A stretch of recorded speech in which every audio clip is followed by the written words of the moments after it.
Hey everybody, welcome to my third video about the um, whether or not the season will start up again, what effect the break will have on the season, and things like that, like how the players feel about it, whether they want to start up with the finish the rest of the season, or they would be okay to jump into the playoffs straight away.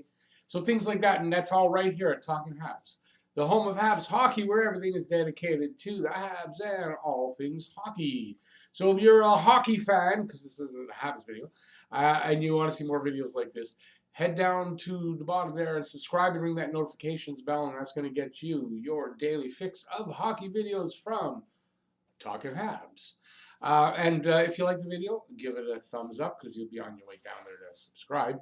And if you have any comments about what I'm talking about how you think maybe the season might start up and things like that, comment section is just down there. Leave a comment. I love getting comments. I do read all my comments and I usually answer. Okay, so I was just watching some videos about from Sportsnet's putting them out, and you got like 3 or 4 of the players in the window, and they're just asking questions about how things are going during the break and everything. And a few of them they asked about how they would think of, to start the season back up, what their ideas are.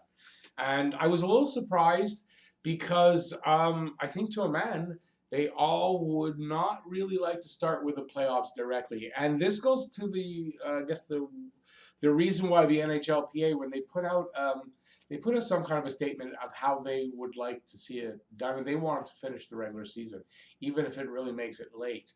So it seems like the players, that's how they feel. They don't really want to start playoffs without finishing the regular season. For some, because they still have a chance, their team still has a chance to get there to the playoffs, and they would like the opportunity to do that. I think that's kind of what it is. And plus, if they're going to play in playoffs, they said pretty well. The guys that are playing on teams that they are in the playoffs were saying that they'd love a few games to get in shape, game shape, not just because obviously there's going to be some sort of a training camp. If they are going to come back, they're going to need a training camp, but just to get into game shape, actual game shape where games mean something and that kind of thing before they get into the playoffs. So that's kind of a big thing for the players. So that's, so I think if you're looking at how they might do it, how might they come back, it would seem like if they're going to ask the Players Association for any input, that the players would like it to be that they get some amount of regular season games done, and even if you have to sort of lower the amount of games for the playoff series, like instead of best of 7, you'd have best of 5, and maybe the first round could be best of 3, something like that. And that seems to be, to a man, that's how they feel. So now, can the season get restarted, and the playoffs completed? And so I wrote here, if so, how could that happen? And what kind of a timeline? And that's like a big question because we don't know. We don't know what's going on for anything right now. We're all, I imagine, pretty much anybody watching this anywhere around the world that might be watching this, we're all in lockdown to some degree. Whereas we're supposed to be staying home. Like I went shopping today, so like we can go out and do things that we need to do. But basically, it's you go where you need to go. It's essential you go, and that's it. And you don't go visiting family and visiting friends, and you don't have friends visiting you, and you're isolation. That's what it is. Now I live in Montreal, home of the Canadians, the greatest team, and we're doing well here. We're following the rules, and things seem to be going really well here. So it's positive. And yeah, so when can that stop? And my best guess, honestly, I know it sounds crazy, but my best guess is mid-June before I think things can start to be getting back to normal, where these guys might be able to go to training camp and some form of regular season or playoffs or something's going to happen, because I think the NHL really would like to get it done because they don't really want to lose the revenue that they're going to get from playoffs, which is, I mean, it makes sense, right? So how could that happen, and what timeline? And like I said, mid-June for a timeline, and then you're going to be running very late, and you have to consideration of there's a draft, there's a free agency period. I was going to say the awards ceremony, but I mean that can be fitted anywhere.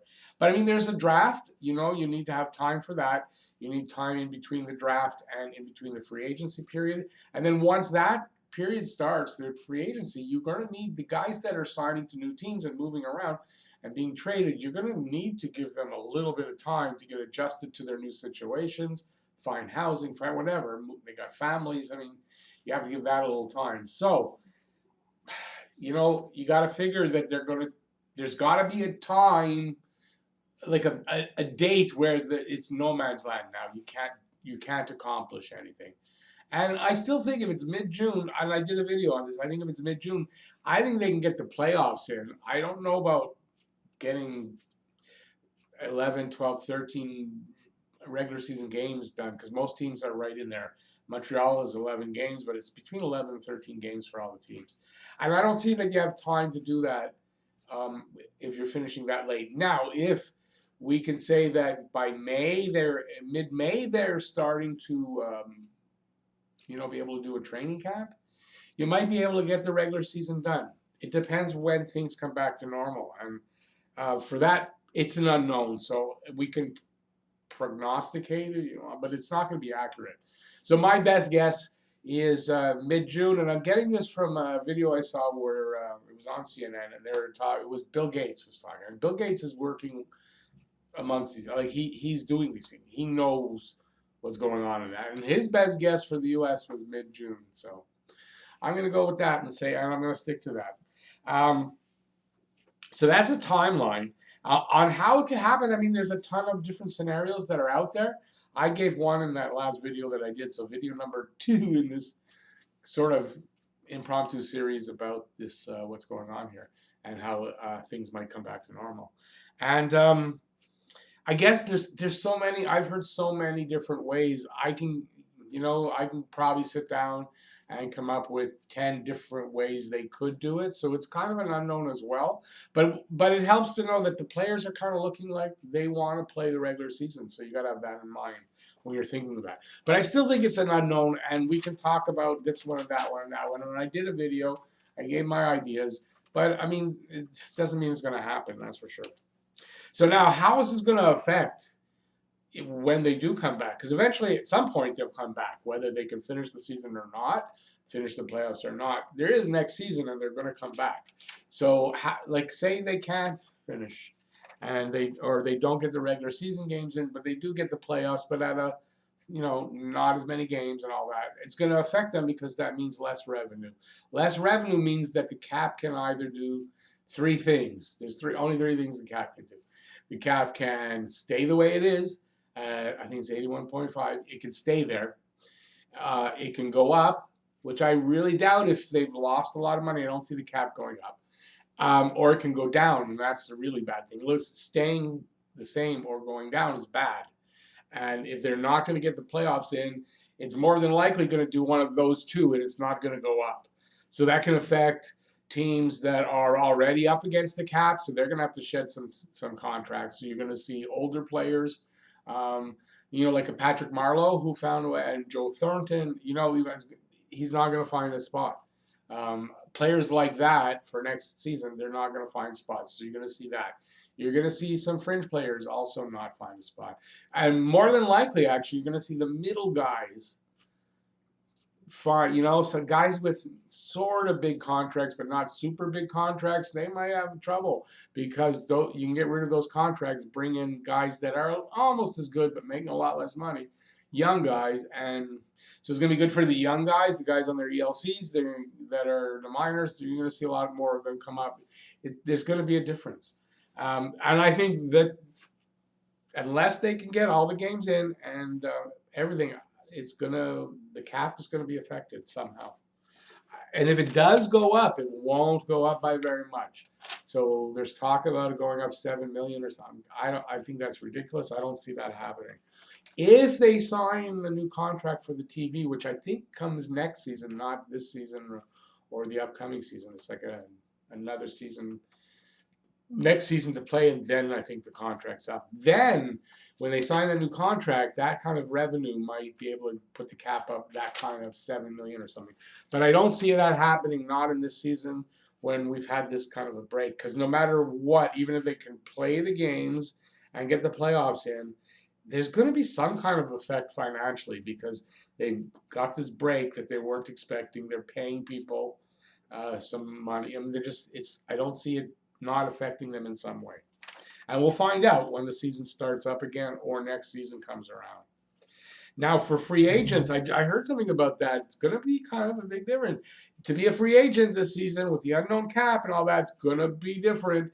You're probably not going to get the money you think you're going to get. You might not get term. So we might either see guys getting the same kind of money they wanted, but much less term because teams don't want to commit to that, not knowing what the future holds. I don't know, but free agents are going to be affected. Restricted free agents, the money's just not going to be there. This is another way teams are going to be able to save some of the money that if the cap goes down, you're not signing the big free agents. So guys like Taylor Hall, who's going to be looking for big money, even if he stays in Arizona. I don't know if he's going to get that kind of money. I don't remember all the other free agents that are right behind him, but those top guys, I don't know if they're going to get what they're looking for. And I don't know if teams are going to get the term they would have liked to get because they're not going to be able to pay so much. So it's going to be interesting. I don't know what to call it. It's going to be an interesting. It's not like off season. We're sort of doing the off season stuff, but we're not really off season right now. So I don't know what's going to happen. For me as a video creator for following the Habs, if they do find a way to get these things in. And then they're going to have to restart the next season pretty quickly thereafter. It's going to be a long road for the finish of this season and doing all of next season. So I'm not really looking forward to that. But listen, that's what might happen. So yeah, things are just up in the road, and we don't know. We don't know. Veteran players don't know what's going to happen. Young players, fringe players, everybody, management, nobody really knows. And I don't know. So that's my take. I don't know. I kind of am leaning now towards I don't know if they're going to get anything done. I don't know if they're going to be able to get the season in at all. I have a feeling that might be what happens. We're going to have to wait and see how this thing takes off in the States. If it really hits them really hard, I don't think we get the season done. If they manage to squeak through it, a little worse than what we've got here in Canada, because I think in Canada we're doing a bang-up job, like a really good job. I'm super proud of my Prime Minister right now. I hope that lasts. I'm cynical enough to know that might not last, but right now I am. And yeah, it depends what happens over there. That's going to affect also the season. If it's super bad there, the season's not going to start too quickly. If they can push it down and whatever, then they might be on this timeline for mid-June. Okay, so there's my thoughts on what might happen, volume 3 for my third video on it. And it's kind of a fluid thing. So as the situation changes, I'll probably do more videos on it. But I thought I'd just give you another thought process on what my brain is thinking. I don't know how you put it. Anyways, if you like the video, give it a thumbs up. I appreciate that. While you're on the way down there to do that, you can hit the subscribe and ring the notifications bell if you haven't already, and that'll get you more videos like this and all kinds of different things that I do right here at Talking Habs. So thanks, everybody. Stay safe. Wash your hands. My hands are raw. And do all those things, and we'll get through it properly, and we'll have a lot more hockey coming up, hopefully in the next, give it a few months, and I think we'll see something happen. Okay, that's it. Thanks, everybody, and peace out.